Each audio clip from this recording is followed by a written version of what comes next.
I'll be that kind of order. I'll be quiet, respect, consideration for the rights of others. That kind of thing. Now, a case before us has been brought by Gerald the judge against Jack and the judge's stand. I call Mr. Guy to stand. Please tell us who objected to. He broke my nose. He broke my knee. I've got two black eyes I can barely see. My jaw is so sore I can hardly talk ever since he chopped down that big beanstalk. Why are you writing, Mr. Giant? This isn't a nursery rhyme. When I fell, I also broke my funny bone. Sometimes things just come out at mine. Well, please don't rhyme in my courtroom. Mr. Giant, Jack is accused of stealing. Are you saying he also did all of this to you? Jack came in and stole my gold. Then he came back in again to steal my singing harp and my gold egg laying pen. I object. The witness is still rhyming, and it's getting worse. Worse. No more rhyming, Mr. Giant. Am I clear? Yes, Judge, I can hear. The thought in it hurt my ears. Stop picking on my poor husband. What are you going to do about Jack and the things he stole? Throw the book at him, Judge.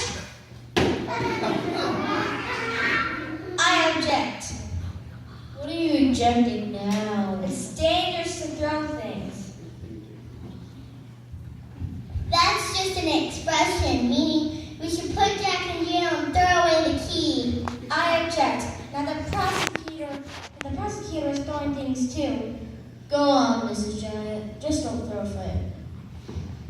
Here's how it happened. One day out of the blue, a huge beanstalk rolled away up to the castle of the clouds, and this ragamuffin Jack climbed up it. He looked lost and hungry, so I invited him in, gave him a snack, and even had our harp play for him. Then as soon as my husband Gerald came home, Jack ran off with our stuff. I chased him out through the yard. I chased him down the beanstalk. We were running really hard. But he got down first to jump and chop the beanstalk flat. So down I fell and landed with a splat!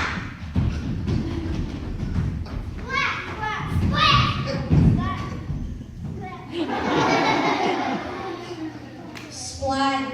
Are you allowed to say splat in court? I don't like slang in my courtroom either.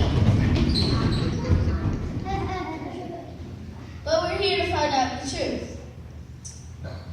Now, what do you have to say about this, Jack? It's a very dangerous thing when someone goes splat. It's not true, Judge. He may have gone crash. He may have gone big. He may have gone kaboom. But I definitely didn't hear him go splat. That's ridiculous. I heard splat all the way up from the castle. It was a splat, and that's that. Rhyming alert, rhyming alert. Order the court. Is it time to order pizza now? Enough about pizza. Enough about splat. Prosecutor, do you have any other witnesses? Yes, Judge. I called the host from the Little Women. I called the clerk from Mexico. Now, Mr.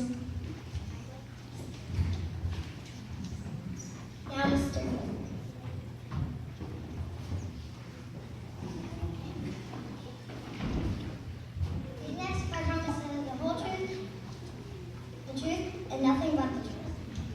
Sorry about that. Well, do you? Of course. What a silly question. Do you know Jack? Yes, he came to Mexico a couple weeks ago with the biggest bag of gold I've ever seen.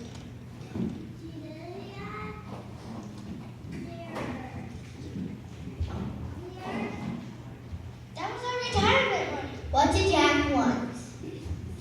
Anthony's most expensive axe in the world. He bought the Beanstock chopper 3,000.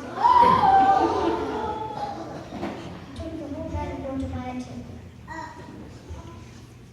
Thank you, clerk, for my... Do you still have the gold? Are you kidding? I spent it on this new gingerbread set in my house.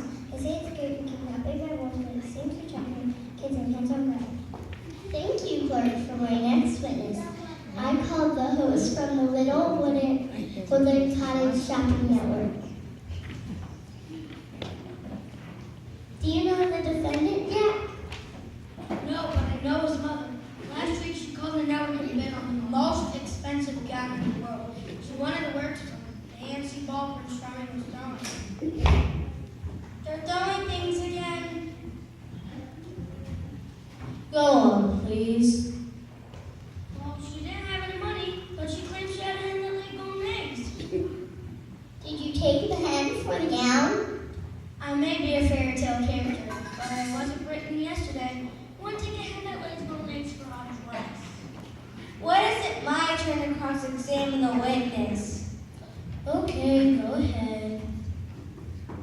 Thanks.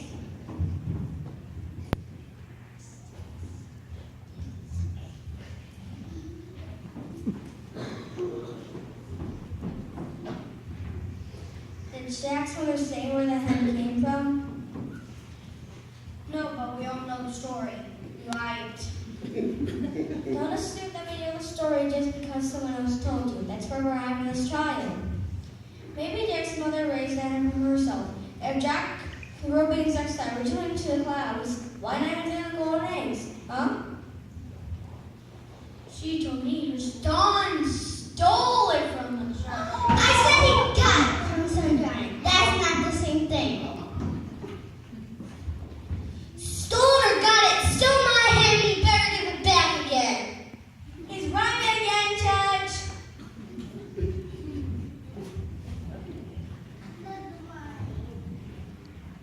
Order the court.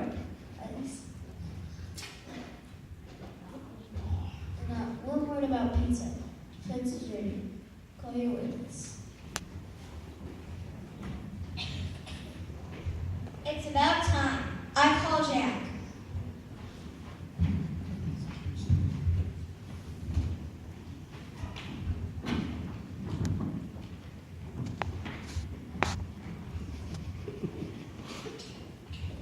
Do you promise to tell the truth?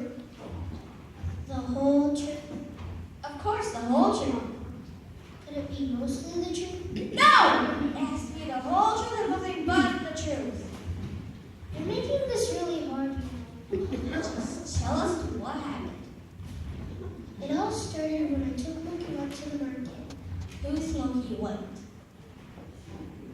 He's my cow. At least he was my cow.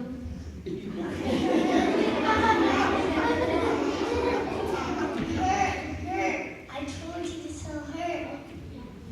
Milk comes from girl cows. Look, Jack. Cut her up like because she was milking outside what wasn't so milky inside for a long time. And we were broke. We had to sell her. I was on the way to the market when this mysterious man came out of the shadows. A mysterious man? Hope you don't expect me to believe that.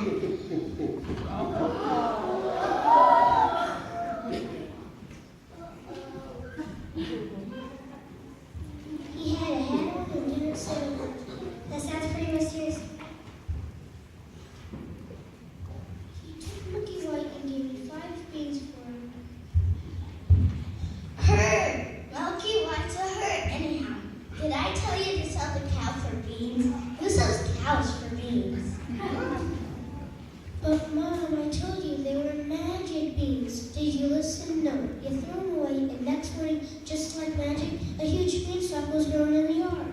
From your yard right to our castle. And boy, did it make a mess of my flower garden.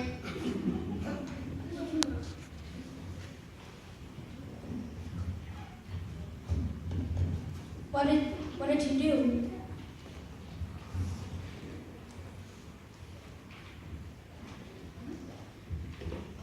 I climbed up the beanstalk, and at the top was this gigantic house in the clouds.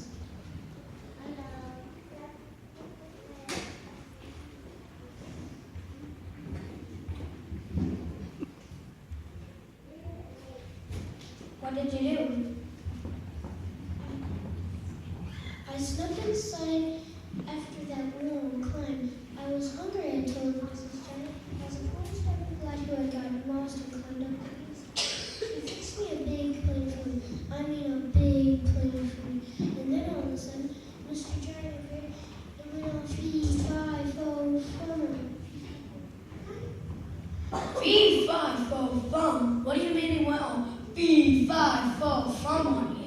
He started yelling, fee, fi, fo, fum. I smell the blood of an Englishman. I'm not English. I don't even know what an Englishman smells like. But I wasn't doing energy. Gerald is always fee, fi, fo, fum, Judge. He doesn't mean anything by it.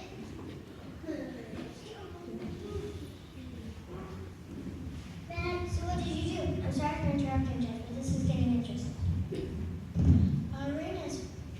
I ran as fast as I could. Then I jumped onto the beanstalk. I'm quite nimble and quick, you know. You should see me jump over cables.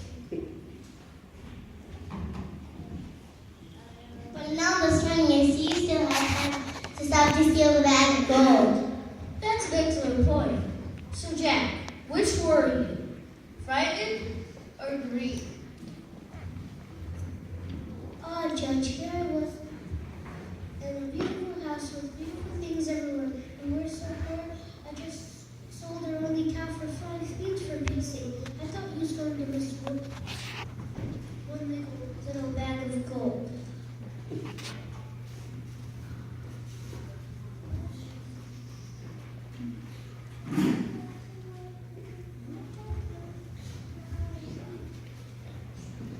So you just grabbed the gold and ran?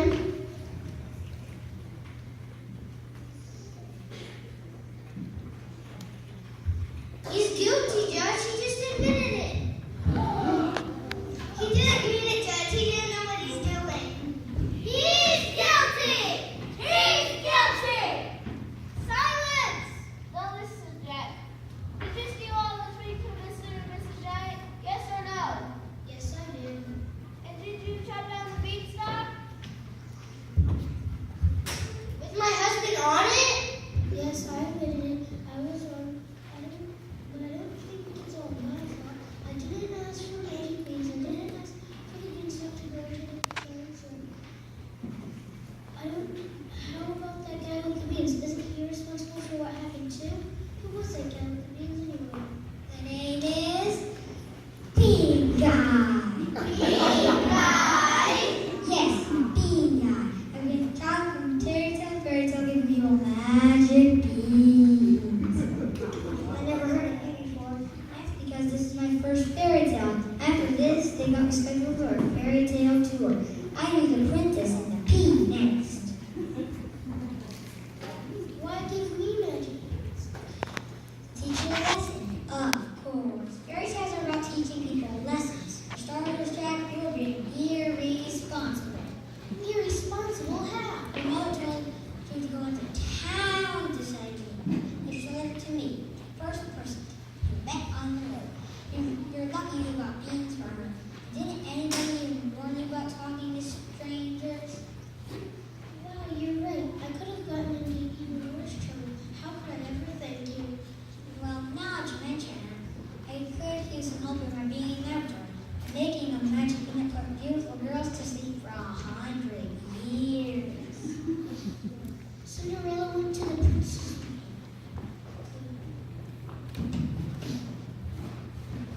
What about our heart, our hair, and our gold? That's our savings from when we were old.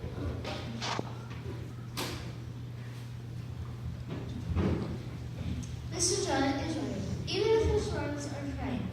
You're going to have to work off your debt to Mr. and Mrs. Giant. You can clean their giant house. And wash our giant floors.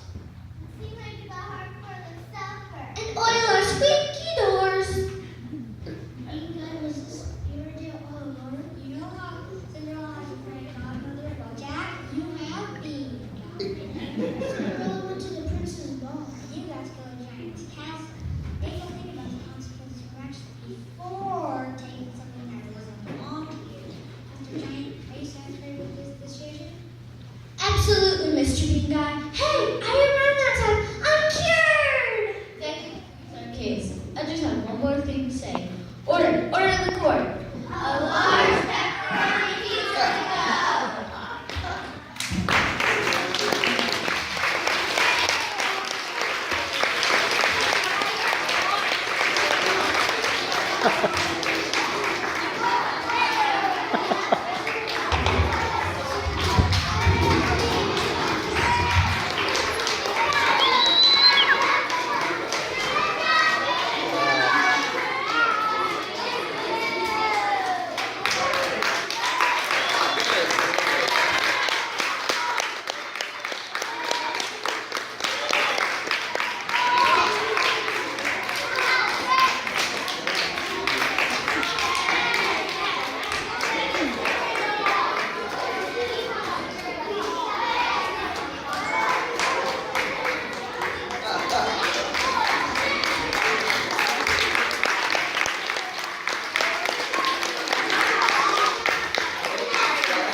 we just wanted to thank everybody for coming out today and for the classes that joined us again today. The kids have worked really hard on this Readers Theater, practicing their lines for the plays, or we had all of these friends out here, the second graders, who were a part of either props and making all the cool things that we had for our play, or media, which was getting everything ready for this play, signs and invitations, and they did a wonderful job. So a lot of hard work went into this. So let's give them a round of applause too. And then we just wanted to remind some of the parents that are here, tomorrow we're going to put on one more performance at 12:15, and the whole second grade will be here. And then we have a special presentation after the play too that we want you to stick around for. So that just a little wrap up to the end of second grade. So we appreciate you coming, and we hope to see you tomorrow too. Thank you.